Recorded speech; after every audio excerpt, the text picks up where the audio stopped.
On middays, live in the Element Wealth studios. Dave Hughes here, and we're joined now live by Mark Henderson, the founder of Lazy Magnolia Brewing Company, and he has a new job title as well. He is now an opinion contributor with SuperTalk Mississippi News. Mark, how you doing, man? I'm great, Dave. How are you?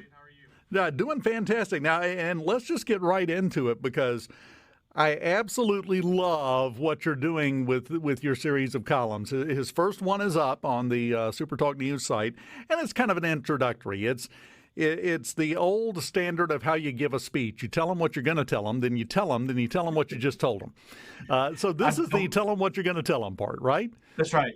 That's right. Get out ahead of it. It was a great opportunity. Really appreciate you guys giving me a forum to have some of these conversations about entrepreneurship and where we could take the state of Mississippi. Well, and you already make some good points if you just read through it, because I read it and it really resonated, because I can tell we have a very similar attitude about a lot of things. So many people, their main stumbling block is themselves. They get up inside their head and convince themselves that that'll never work, so they never try, and that's why they don't get where they need to be. That's right. I mean, at the end of the day, entrepreneurship is not that hard. Every day, all of us have 1,000 little ideas about things that we see in the marketplace, things that are not working, and ways that we can fit into that. And what happens is people start thinking about it. They think of all the millions of ways that can go wrong, and why that job or why that task cannot possibly work. And I mean, legitimately, I mean, there's some real value in being able to play both sides of the coin there. But so many people never flip it over and just charge it, right? Take the bull by the horns, as they say, and make it happen. Well, and I think you're the perfect person to write this stuff, because I think you're speaking from the area of you've done it. You know exactly what you're talking about here because you've lived it with the brewing company, with everything else in your life. You've tried it and succeeded. I've also failed a lot. That's part of it, though. That's 100%, right? And that's, I think that drives people a lot as well, right? Is that the fear of failure gets in their way of success, and there are just so many opportunities to let the naysayers get in your head. And one of those core skills of entrepreneurship is actually once you've made the kind of the decision to go down that path, is tell people. Tell your friends, tell your neighbors, right, that you're doing this, even before you've done it, even before you've figured all the bits and pieces out, because that creates some social debt. And then they'll hold you accountable to, hey, man, how's that project coming along? Where are you at on that? Well, and to me, and Craig, tell me your opinion on this. A lot of people don't want to tell anybody that they're trying something because in their head they've already failed. And they don't want to set themselves up to embarrass themselves, right? Accountability is hard. And, those of us that are, become entrepreneurs, there's this fundamental concept, right, where people go, hey, look, man, I want to be my own boss. I want to be the guy, right? And, that way I don't have someone telling me what to do. And one of the core tenets is entrepreneurship is that you don't have one boss, right? When you become an entrepreneur, you have all the bosses. Everybody, all of your customers get to tell you how to do things and how you're messing it up, how you're not doing it right, how you're not engaged enough. And it's a fundamental mind shift to go, hey, look, I mean, you become fundamentally accountable to the end consumer, and it's a hard bridge for sure, but it's one that you actually have to make. And invariably, we all make it along the way. It's just, do you embrace it young enough and soon enough in your career to actually really dive down into it and make something of it? Well, a lot of it, and you spoke about having a lot of failures, and that is a very common story from entrepreneurs. You're going to fail a lot, but you got to remember, if every 10 times you get up to the plate in baseball, you get a hit 4 of them, well, you're in the Hall of Fame at that point. Right. You're one of the best to ever play, which means 6 out of every 10 times you blew it. But you have to get past those. And that's exactly it, right? Is that, one of the things that I think about is at some level there's a question about whether or not this life is a simulation, right? And if it is a simulation, then we're incentivized to make the best of it that you can. And if it's much more significant than that, then you should still make the best of it that you can, and everything that you do in every way that you work. And so, I mean, the failures are part of what lets you grow. They're part of what teach you, how things are going to happen. You've got the plans. And I like to tell people that hope is not a plan, but at the same time, you've got to be hopeful that things are going to work out the way you thought they were going to work out, and they never do. And you've got to learn how to pivot. And we're going to talk about that as we kind of introduce some of the concepts in the column. Well, and you have a great way of referring back to Yogi Berra because you explain all 150% of what makes up a good entrepreneur at the top. Go read it. You'll see what I'm talking about. It's great. But what you just said brings to mind another quote from Mike Tyson, who said, everybody has a plan until they get punched in the mouth. And that's Exactly what happens. That's so. My personal experience with that is that Leslie and I started the very first brewery in the state of Mississippi. And there was a whole lot of people that said, no, you can't do that, that's illegal, it'll never work here, all the things that go into that. And we did it anyway, and we had a go of it. And then 9 months into the business plan, we lost everything. We were located here on the Mississippi Gulf Coast. Katrina comes through, the eastern eye wall of Hurricane Katrina ran over Lazy Magnolia Brewing Company, quite literally. And it wiped us out. And the Marines occupied the brewery for 3 months, between the National Guard and the Marines. And 80 some odd percent of our business was on the Mississippi Gulf Coast beach at that moment in time. And we had to look at it and go, what are we going to do? We were bankrupt. And we picked ourselves up, pulled ourselves up by our bootstraps, right? And we swung again. And then in 2008, the Great Recession kicked off with a stock market crash. And right, I mean, it's been, you're going to have the knocks, and you just can't put too much power in those. You got to simply pick yourself up and do it again. Well, one thing, and I'm kind of veering off course, but staying on topic at the same time here. I want to get your opinion on something because obviously your wife is very supportive. She's in this with you. You guys are paddling the same boat trying to keep it from sinking. We are partners. Close family members are another story, but the people your friends, your acquaintances, the people in Sunday school, at church, the people that you see in the neighborhood, a lot of times they're going to be much more critical and have less belief in your ability to succeed than a total stranger, won't they? My mother, who was an entrepreneur in her own right, when I told her what we were going to do, said, I don't know if you should do that. And I mean, she had run several successful businesses herself. And, it was pretty wild to have my own mother, who had raised me to be the way that I am, go, man, I'm not so sure about that. And so, yes. And not only that, you'll hear a lot of people say, well, I don't see why you don't do it this way. As an entrepreneur, we don't get credit for juggling one ball. And, when everybody looks in from the outside, they see this one thing that's very important to them that you're not doing perfectly. As an entrepreneur, you only get credit if you juggle all the balls. And that's a huge thing, because everybody gets to come in and say, hey, look, I don't like the way you're juggling that red ball. And you go, well, it's not hit the floor yet. So, you can judge me, but I'm doing the best I can. Well, and I think there's a psychological component to it as well, not with your mother, because that was a different thing. Moms are their own separate category over here. We just keep them over here. But with people that know you, that are going to be critical and tell you, what you're doing wrong, this is never going to work, I think psychologically part of that comes from the fact that they know you. And if you can do this and succeed, what's their excuse? They have to admit to themselves that they haven't followed up on their dreams and their ideas and their plans, and we're not equipped to do that as human beings, so they have to try to tear you down. Now, somebody that's never seen you before, oh, this is cool, this is great. So I think there's some psychology that goes into that, too. It is, and there's a little bit of envy, and right, there's the distinctive difference between jealousy and envy, and there is some of that, and you see it. You think that your biggest critics are going to be your competitors, and invariably, it is always the enemy within that is the more painful enemy. So yeah, I mean, you absolutely see that, but you'll be amazed at the number of people that show up in your critical and moment of need, right? And randomly give you the little bit of encouragement that you need at exactly the right time to keep your head in the game, right? And to keep your shoulder to the middle, so to speak. We're up against the break. Can you hang on through the break? talk a little bit Absolutely. more? Fantastic. We've got Mark Henderson with us, the founder of Lazy Magnolia Brewing Company, and now his mom's favorite son.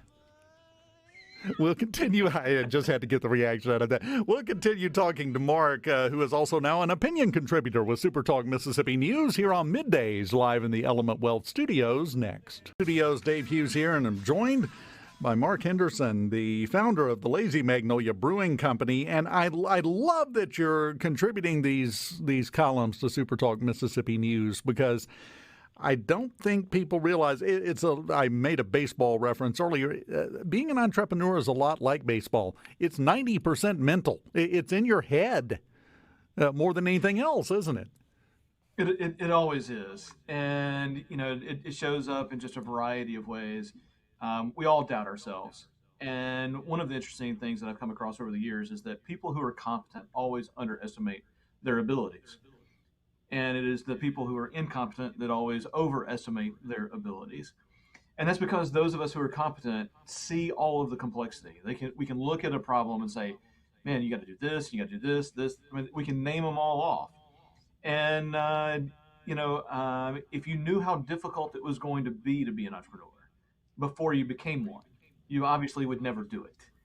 And so it takes a little bit of lying to yourself, if you will, right? This kind of mental blindness to some of the bits and pieces. And you got to be willing to accept that you don't know everything, but you're going to take the time to learn it as you go. And that's part of it that you do understand. But man, you can absolutely get in your own head. And you can waste a lot of time and wind up not ever doing anything by making sure you're ready before you do. You can spend your entire life getting ready to get ready and never actually do anything. And the doing is where it happens, right? You gotta love Southern colloquialisms, right? The ability to say that I'm fixing to get ready. It's like I'm not even getting ready yet. I'm just starting to think about the idea of getting ready to actually do something. And I mean, it's just so deep in our culture as well that I think Mississippians have all right have a deep appreciation for the complexities it takes to actually get started with these kinds of things. So, yeah. I think you're exactly right. And that's why I love that you're doing this, because you have some unique, valuable insights. The trick is to get people to actually internalize them and listen to it. And I get the feeling that you're going to do a pretty good job of that with these opinion pieces you're doing for SuperTalk Mississippi News. You started out again by quoting Yogi Berra, so we're off to a good start right there. I'm glad you like that. Now that you got I also hooked, quoted Steve Jobs. So yes, there's people know me from Lazy Magnolia, know Leslie and I from that. But we've run several other startups as well, and both in the technology space and in the manufacturing space, and a variety of other ways. I mean, Liz and I both serve on boards across the state of Mississippi, serving in a variety of functions. I've been on the Innovate Mississippi board. I'm actually was appointed by the governor to the Mississippi Information Technology Services Board. So we've been deeply engaged in Mississippi, and we've got 25 years now of really deep experience. And we're getting old. I mean, I got gray hair now in my beard, and it's wild to think that somehow along Mark, the way I don't became a little start gray with me, hair. Mark. Don't start with me, Mark. Are you seeing that? You're going to complain about the gray in your beard. Look at this. I don't think I could take it. I mean, Dave, you have an amount of wisdom that most of us would hopefully attain someday. But Is that that what being we're said, calling it now, is wisdom? I've heard a lot of other terms right. for it, but not wisdom. So thank you. But the idea here is that we get a chance to share that, and the one of the critical things I've learned along the way is that one of the most painful aspects of entrepreneurship is, and this is true of any leadership position, and I think a lot of your listeners will know this, it's the loneliness. When you're the guy who's having to make the decisions, and you cannot share that burden with anybody, right? I mean, you're making really, really tough decisions, and you feel, you feel loneliness at a level that almost no one else can understand. And unless they've been there and they've done that, they just cannot really appreciate the depth of that loneliness. And as I've traveled the state and talked to people on the way, I mean, it's a common thing. We all share it, you know, and so, but we never talk about it. We never embrace it, and we never share the burden even amongst ourselves. And so, part of this is, part of that as well, right? Letting other people know that there are other people in the same boat and have, suffered through the same trials and tribulations, and that somehow, right, there is a path to the other side, even when you think it cannot happen. Well, and it is an entirely different world the first time something happens and you go, well, let me ask. And then you realize, no, wait, I'm the one that gets asked. There is nobody for me to turn and go, what do you think? No, no, I'm it. The buck is fully stopped right here. And you're right, that can bring about a bit of loneliness. But that ties back into what we were talking about in the last segment when I said that, people you don't even know are going to be more supportive than the people that do know you. I would suspect, and tell me if I'm wrong, a lot of times, surprisingly, your competitors will be more supportive than anybody would think, right? Oh, absolutely. Yeah, no. It's in fact that's one of the crazy things, right? Is they actually appreciate how difficult the task is. There was I was out at dinner one night at one of the chamber events or something of the nature, right? And this successful businessman came up to me, clapped me on the shoulder, right, shook my hand, and he says, "Hey, Mark, you survived Thursday?" And I was like, "Thursday?" And I had to think about it for a second. And Thursday, for those of you that are not in the entrepreneurship business, Thursday's a big day because that's the day we all make payroll. And you sit down and you make sure that you make that everybody who works for you gets paid, even if you don't. And when he said that to me, right, and I got a chance to truly internalize what he was saying, here it is. I'm talking to a successful businessman. He wears a suit and he's tall and he's good looking. And, he's obviously, has the trappings of success all around him. And he still feels my pain of how do you make payroll on Thursday? And you go, wow, man, that's powerful. Well, and that is a very, very valid form of emotional backup. Just a little comment like that, because all of That's a right. sudden that takes some of that loneliness out of it a little bit, I would think. Absolutely. Yeah, and along the way, people. I've had a young man come to me one day and said, "Look, man, how did you get your business financed? How did you actually do this?" And as part of the column, I'm gonna tell the story of how that actually happened and what it took to make that happen. But he said, "Hey, look, man, I've been to like 3 different banks and they all told me no. How did you do it?" And I said, "Man, 3 banks? Is that all? Because I went to all the banks and they all told me no." And he says, "What do you mean all of them?" And I said, legitimately, I went to every bank in the 6 coastal counties of Mississippi, and they all told me no. We could not loan you any money for such a crazy project to do something like a brewery in the state of Mississippi. Well, and especially And in that case, because you were blazing new territory, literally. yeah, no, I mean it's at that moment in time, this is 2003, the dark ages of beer, certainly in the Southeast, and especially in Mississippi, and everybody knew that it was illegal.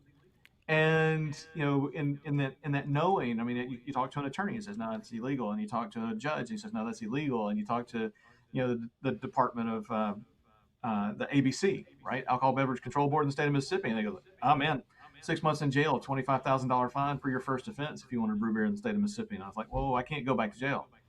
And we had a very interesting conversation. But at the end of the day, right, the head of the ABC could not show me where it said it in the code that you could not do it. Sent me to the Department of Revenue, so who actually regulates beer in the state of Mississippi, and I talked to Ronnie Lynch, who has since retired, and uh, I said, Ronnie, I want to brew beer in the state of Mississippi. I've been told no 1,000 times, and Ronnie says, yeah, okay, let's do it. And I was like, well, wait a minute. He goes, yeah, man, we can make this happen. All you got to do is fill out this paperwork, pay this much money, check to make sure you're not in the mob. We're going to do a couple of things like this. And it taught me a very important lesson. It's just a life lesson. But if you do sales in any way, shape, or form, you learn it fairly quickly. Um, every no puts you one step closer to the yes that you're looking for. And that is a critical thing about entrepreneurship. All you're looking is for a yes. And it doesn't matter how many people you have to ask to get it. It's kind of like if you're an electrical engineer trying to get married. All you need is one woman in a moment of weakness to say yes, which is how Leslie and I actually ended up together. All you got to do is fool them for just a little bit, just a tiny bit. Just a minute. And just a minute is all you need. Then we're off to the races, and she's already made the loan. It's too late. It's over. That's right. That's right. Committed at that point. Mark, I've enjoyed this, man. We could do a 3-hour show on this. I just have that feeling. And I'm looking forward to seeing the rest of your columns, your opinion pieces with SuperTalk Mississippi News. I can tell already from the first one, this is going to be a good one. You're going to want to print them out and put them in a binder and keep them around your house to refer back to. Seriously, it's going to be that good. Mark, enjoyed it. Keep up the fantastic work, man, and hopefully we'll talk again soon. Thanks for having me, Dave. Really appreciate it.